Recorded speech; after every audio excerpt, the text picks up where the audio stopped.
కొండమ్మ గారు. ఓకే. దేవుడు ఈమెని శారమ్మ గారి కింద మలిచారు. దేవుడి స్తోత్రం. హల్లెలూయా. అయితే యాక్చువల్‌గా ఈమె అన్యురాలు. దేవుడిని ఎరగిన ఒక బిడ్డ. దేవుడిని తెలిసిన కానీ దేవుడిని తను తెలుసుకున్న తర్వాత ఇక్కడ మనం ప్రేయర్ నడిపించినప్పుడు తల్లిగారు రావడం జరిగింది. వచ్చినప్పుడు చాలా భయంకరమైన బాధతో, వేదనతో చాలాసార్లు ఎన్నో మరణ బంధకాల నుంచి దేవుడు విడిపించుకొని వచ్చున్నాడు. అందుబట్టి దేవుడి స్తోత్రం. ఆమేన్. హల్లెలూయా. ఎన్ని బంధకాలంటే ఒకటని చెప్పలేను. చాలా పరిస్థితి వచ్చినప్పుడు ఇంకా ఆమె ఎప్పుడూ అనుకుంటుంది, అమ్మని చచ్చిపోతానేమో. ఎప్పుడు నా మాట అంటూ ఉండేది, అమ్మ మీరు అలా అనకండి, మిమ్మల్ని దేవుడు బ్రతికిస్తాడు, దేవుడు మీరు తెలుసుకుంటారు, ఇంకా మీరు తెలుసుకో చాలా ఉన్నాయని చెప్తూ ఉండేదాన్ని. అయితే తను రక్షణ తీసుకునే సమయం వచ్చినప్పుడు తను చాలాసార్లు దేవుడు తను కాపాడుకుంటూనే వచ్చాడు. ఎన్నో మరణ బంధకాల నుంచి తను వెళ్ళిపోయిన సమయంలో కూడా దేవుడు ప్రాణాన్ని కాపాడుకుంటూ వచ్చాడు. ఒక తల్లిగా మాట చెప్పారు, మీరు రక్షణ తీసుకుంటారు, రక్షణ తీసుకునే వరకు మీ ప్రాణానికి ఏమీ అవ్వదు, నేను రెస్పాన్సిబుల్ అని చెప్పారు. ఎందుకని చెప్పారంటే దేవుడు ఈ బిడ్డని పెట్టడంటే మందిరంలోని మామూలు విషయం కాదు, ఈ ఆత్మ రక్షించబడాలనే ఉద్దేశంతో కలిపెట్టాడు దేవుడు. అయితే ఈమె రక్షణ తీసుకునే ముందు ఈమెకి అడిగాను మాట, అందరికి అడుగుతాను మాట. అడిగినప్పుడు ఈమెకి అలవాటు ఉంది, ఏముందంటే చిన్నప్పటి నుంచి చుట్టలు తాగేదండి ఈమె. ఎప్పటి నుంచి ఏమో తాగేవారు? చిన్నప్పటి నుంచి నేను మా అమ్మమ్మ నేర్పించింది. అప్పటి నుంచి కాల్చేదన్న. కాల్చి అలాగా 3 సార్లు గుండె ఆపరేషన్ అయింది. నాకు గుండె పోయింది.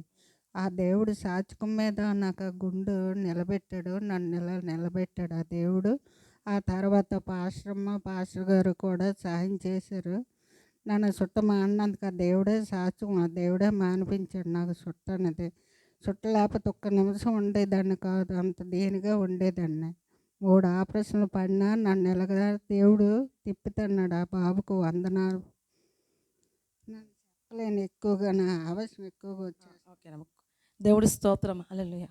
సో సాక్ష్యం విన్నారు కదా, తల్లిగారికి కొద్దిగా బాగోలేదు, అందుకోసమే. అయినప్పటికీ దేవుడి కృప ఏంటంటే బావేనండి, తల్లిగారికి మరి షుగర్ ఉంది.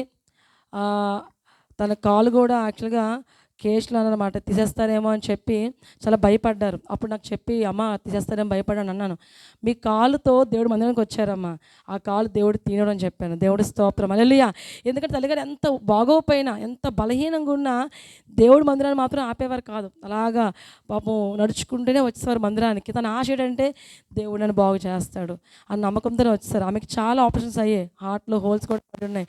అప్పుడు డాక్టర్ చెప్పారు, చాలా కష్టమమ్మా, ఎందుకంటే నీకు చాలా షుగర్ ఉంది, దాంతో చాలా బలహీనంగా ఉన్నావు, నీకు టైంలో స్టంట్ పడాలంటే మామూలు విషయం కాదు, చెప్పలేము కూడా చెప్పారు డాక్టర్స్.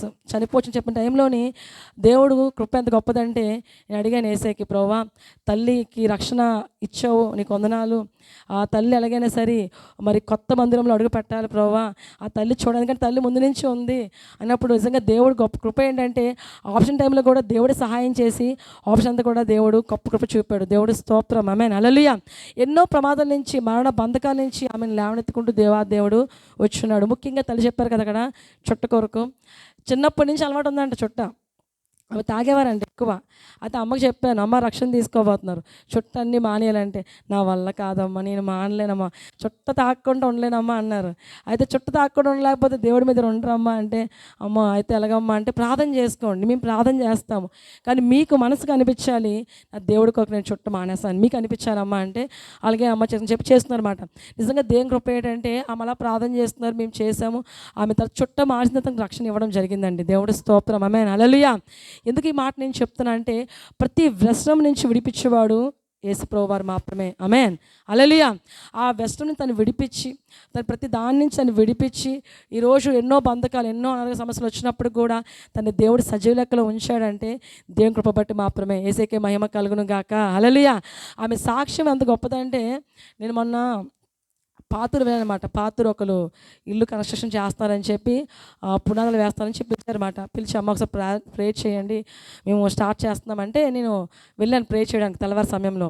వెళ్ళి రిటర్న్ అయిపోతుంటే ఆ ఇంటికి ఆయన అడిగారు మాట నన్ను, అమ్మ అక్కడ చర్చి దగ్గరలో కాళ్ళు ఉంటారు కదమ్మా, కాలు బాగోదు, వస్తూ ఉంటుంటారు కదా, ఆవిడ ఎలా ఉన్నారమ్మా, ఉన్నారని అడుగుతున్నారు.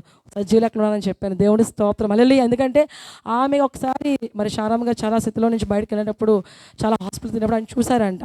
అమ్మ పోన్లే దేవుడు కొందానని చెప్పారని. ఎందుకంటే ఆమె సాక్ష్యం ఎక్కడి వరకు వెళ్ళిపోయింది, పదకొలపడం వెళ్ళిపోయింది అనమాట. దేవుడికి మహిమ కలుగును గాక. హల్లెలూయా. నిజమే. ఈరోజు మనం అనుకుంటాం మన బలం బట్టో బతికేస్తాం అనుకుంటాం, లేకపోతే మన డబ్బు బట్టి బతికేస్తాం అనుకుంటాం. డబ్బు ఉంది కదా, నేను హాస్పిటల్లో తీసుకెళ్ళి చూపించేస్తే నేను బతికేస్తానేమో అనుకుంటాం. లేదు, డాక్టర్ కూడా లాస్ట్లో ఏమంటారండి? మా ప్రయత్నం ఏం చేస్తున్నాము, మిగతాది దేవుడి దయ అంటారు. అంతేనంటారా? కానీ ఆమె పరిస్థితులు ఏంటంటే ఎన్నో అసలు తన శరీరం బలహీనమైన శరీరమే, బలవంతంగా అంటే అంత బలం ఉన్న శరీరం కూడా కాదు. అయినా కూడా తనకి ఎన్ని సర్జరీస్ అయినా, ఎంత కళ్ళు అన్నీ అయినప్పుడు కూడా దేవుడు నడిపించుకొని వచ్చున్నాడు. దేవుడు మహిమ కలుగును గాక. హల్లెలూయా.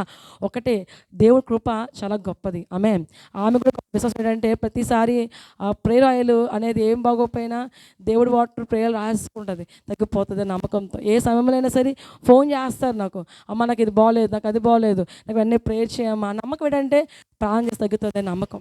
దేవుడి స్తోత్రం. ఆమేన్. హల్లెలూయా. కనుక ఈ సాక్ష్యం బట్టి ఒకటే వినండి, మీరు ఎవరైనా కావచ్చు, అంత బలహీనంగా ఉండొచ్చు, ఏ రోగమైనా కావచ్చు, దేవుడు సజీవుడు, మిమ్మల్ని నిలబెట్టిస్తాడు. హల్లెలూయా. ఒకవేళ ఇక్కడ కూర్చున్న మీరు వ్యసనంతో ఉండొచ్చేమో, ఏదో పాప బంధకంలో బంధించబడిపోయి ఉండి నాకు చాలా అలవాట్లు ఉన్నాయండి నేను మానుకోలేము అనుకోవచ్చేమో. మీరు మానుకోలేకపోవచ్చు, బట్ యేసు ప్రభువు ఖచ్చితంగా మానిపిస్తారు. ఆమేన్.